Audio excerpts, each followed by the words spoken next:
ইসলামী আন্দোলন বাংলাদেশ বিশ্বাস করে শুধু দেশ, দল এবং নেতা পরিবর্তনের মাধ্যমেই দেশে শান্তি আসতে পারে না, মানুষ মুক্তি পেতে পারে না। উদাহরণস্বরূপ তারা পেশ করে, এদেশ বারবার স্বাধীন হয়েছে, ব্রিটিশরা 200 বছর শোষণ করেছিল, আর ব্রিটিশদের বিরুদ্ধে আন্দোলনের সূচনা করেছিল মুসলমান।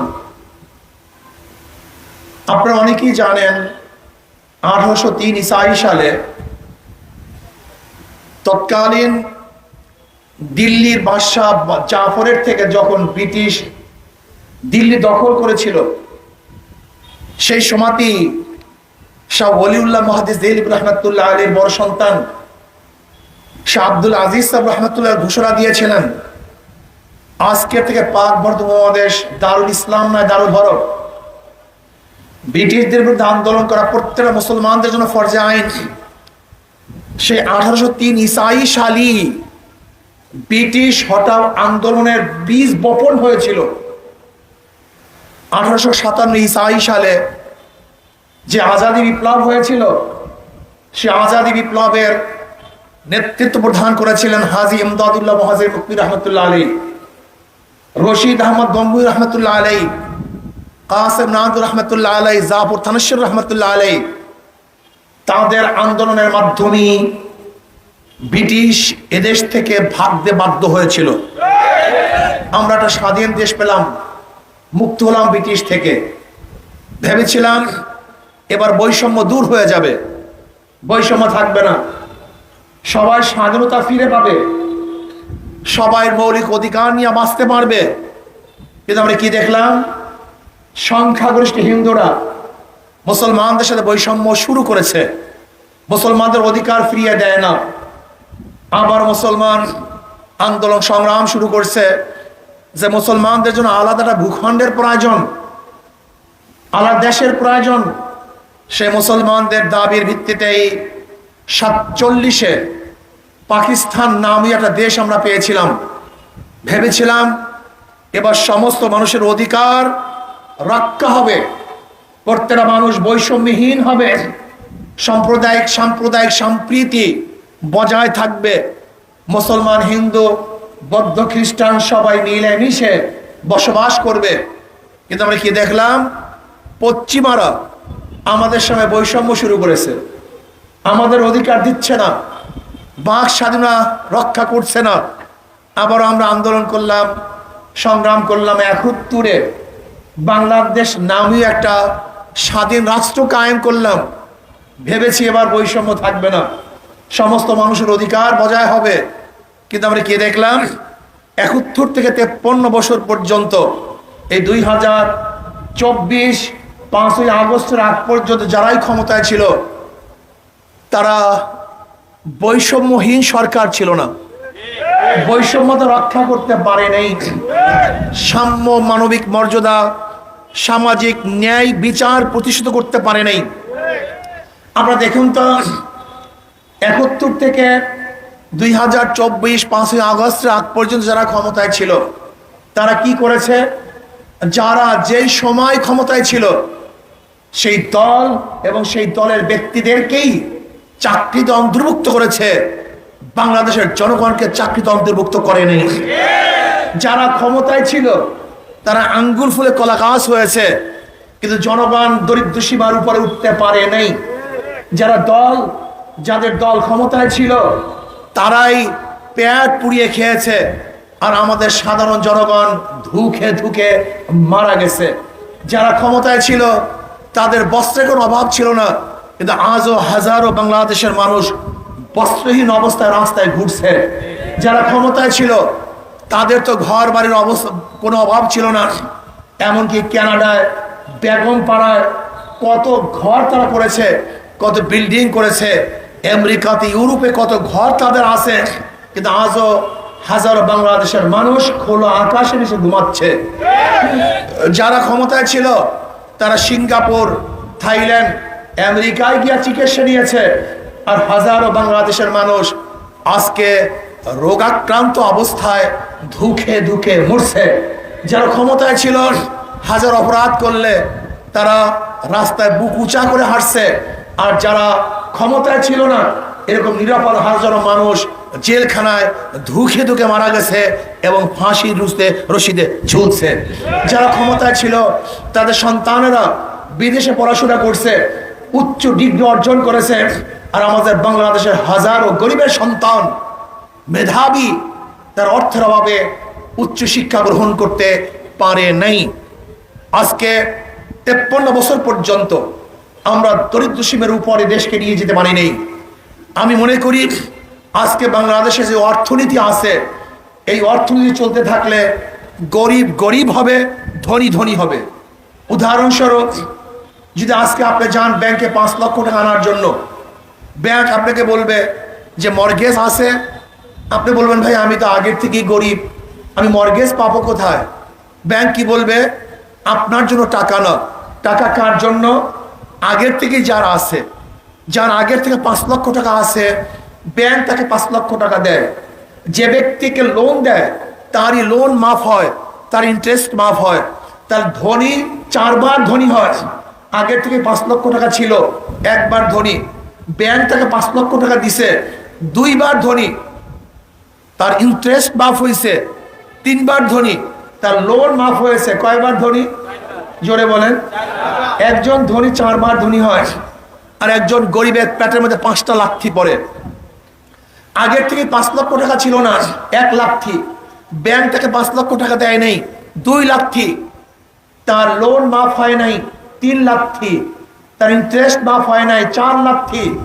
আর যেই বড় লোকের টাকা মাফ করা হয়েছে, যে ওই টাকা বাংলাদেশ ব্যাংকে থাকতো, বাংলাদেশের নাগরিক হিসেবে ওই গরিব ব্যক্তিও সেই টাকার অংশী ছিল, কিন্তু বড় লোককে মাফ করার কারণে গরিবের পেটের মধ্যে আর 1 লাথি। তাই গরিব 5 বার গরিব হয়, আর ধনী 4 বার ধনী হয়। এই অর্থনীতি চলতে থাকে, কিয়ামতের আগ পর্যন্ত কোনো গরিব ধনী হবে না। ইসলামী অর্থনীতি বাস্তবায়ন করেন, ইসলামী অর্থনীতি অ্যাপ্লাই করেন। আমি আল্লাহর কসম করে বলতে পারি, আগামী 5-10 বছর পরে একজন লোক দরিদ্র সীমার নিচে থাকবে না, সবাই দরিদ্র সীমার উপরে চলে যাবে। বিশ্বাস করুন, ইসলামী অর্থনীতি অ্যাপ্লাই করলে বাংলাদেশের প্রত্যেকটা গরিব দরিদ্র সীমার উপরে চলে যাবে। জাকাত গরিবদের জন্য, ইসলামের গোটা অর্থনীতি গরিবদের জন্য। জাকাত গরিবদের জন্য, ওসর গরিবদের জন্য, মানত গরিবদের জন্য, আজকে দান গরিবদের জন্য, সব কিছু গরিবদের জন্য, ফিতরা গরিবদের জন্য। অথচ দেখা যায় আমাদের দেশের গরিবরা ইসলামকে পছন্দ করে না। আমি বিশ্বাস করি যে ইসলামী হুকুমত হতো, ইসলাম অনুযায়ী দেশ চলতো, আজকে মৌলভীবাজারের যে চা বাগানগুলি আছে, এই চা বাগানের শ্রমিকরা তাদের শ্রমের জন্য আন্দোলন করার কোনো প্রয়োজন ছিল না, বরং ইসলাম দেখতো কোন শ্রমিকের মূল্য কি, কোন শ্রমিককে কত টাকা দিতে হবে, এই শ্রমিক কিভাবে সংসার চালাবে, এই শ্রমিক কিভাবে ভালো ভালো জীবন যাপন করতে পারে, এই দায়িত্ব শ্রমিকের ছিল না, এই দায়িত্ব হলো ইসলামী রাষ্ট্রের। ইসলামী রাষ্ট্র যদি আসতো তাহলে অবস্থাটা কি হতো? আজকে 14 লক্ষ কোটি টাকা বাংলাদেশ থেকে পাচার হয়ে গেছে। ইসলামী হুকুমত হলে 1 লক্ষ টাকাও বাংলাদেশ থেকে পাচার হতে পারতো না। 14 লক্ষ কোটি টাকা বুঝেন তো? 14 লক্ষ কোটি মানে বাংলাদেশের 2 বারের বাজেট, 2 বারে। আজকে 14 লক্ষ কোটি টাকা যদি বাংলাদেশের গরিবদের মধ্যে বন্টন করে দিতাম, আজকে 14 লক্ষ কোটি টাকা দিয়ে যদি ইন্ডাস্ট্রিজ করা হতো, যারা জ্ঞানী গুণী আছেন শুধু একটা যুক্তি নেন, আজকে 14 লক্ষ কোটি টাকা দিয়ে যদি গরিবদের যদি ইন্ডাস্ট্রিজ করতাম, আজকে রিক্সাওয়ালাদেরকে সরকারি টাকা দিয়ে রিক্সা কিনে দিতাম, আজকে যারা কৃষক আছে তাদের কৃষি ব্যবস্থা করতাম, আজকে যে ব্যক্তি যে শ্রম দেয় সেই শ্রমিকদের জন্য কর্মসংস্থান ব্যবস্থা করতাম, তাহলে বলেন তো আজকে বাংলাদেশ কি একটা গরিব থাকতো? একটা গরিব থাকার কথা না। আপনারা বিশ্বাস করুন, আজকে যে 14 লক্ষ কোটি টাকা দিয়ে বাংলাদেশে বিভিন্ন জায়গায় গরিবদের জন্য ইন্ডাস্ট্রিজ করতাম। ওই ইন্ডাস্ট্রিজের মালিকও গরিব, শ্রমিকও গরিব। আমার ইন্ডাস্ট্রিজে আমি কাজ করব, যদি আমার ইন্ডাস্ট্রিজে আমি কাজ করতাম তাহলে কাজটাও সুন্দর হতো, এর লাভ লস আমার কাজে। সেখানে কোনো অবস্থাতেই আমি আন্দোলন করে ইন্ডাস্ট্রি বন্ধ করতাম না, বরং ইন্ডাস্ট্রিকে খোলা রাখার চেষ্টা করতাম। এইভাবে যদি প্রত্যেক সেক্টরে, প্রত্যেক জেলার মধ্যে গরিবদের জন্য আলাদা ব্যবস্থা করতাম, তাহলে 5-10 বছর পরে বাংলাদেশে একজন গরিব খুঁজে পাওয়া যেত না। আপনারা বিশ্বাস করুন, আপনারা বিশ্বাস করুন, আপনারা বিশ্বাস করুন। ওমর ইবনে খাত্তাব রাদিয়াল্লাহু তাআলা জামানায় যাকাত দিবে এরকম কোন লোক খুঁজে পাওয়া যায়নি। সব দরিদ্র সীমার উপরে চলে গেছে। আপনি বুঝেন না কেন ইসলামের গোটা অর্থনীতি গরিবদের জন্য, ইসলামের গোটা অর্থনীতি গরিবদের জন্য।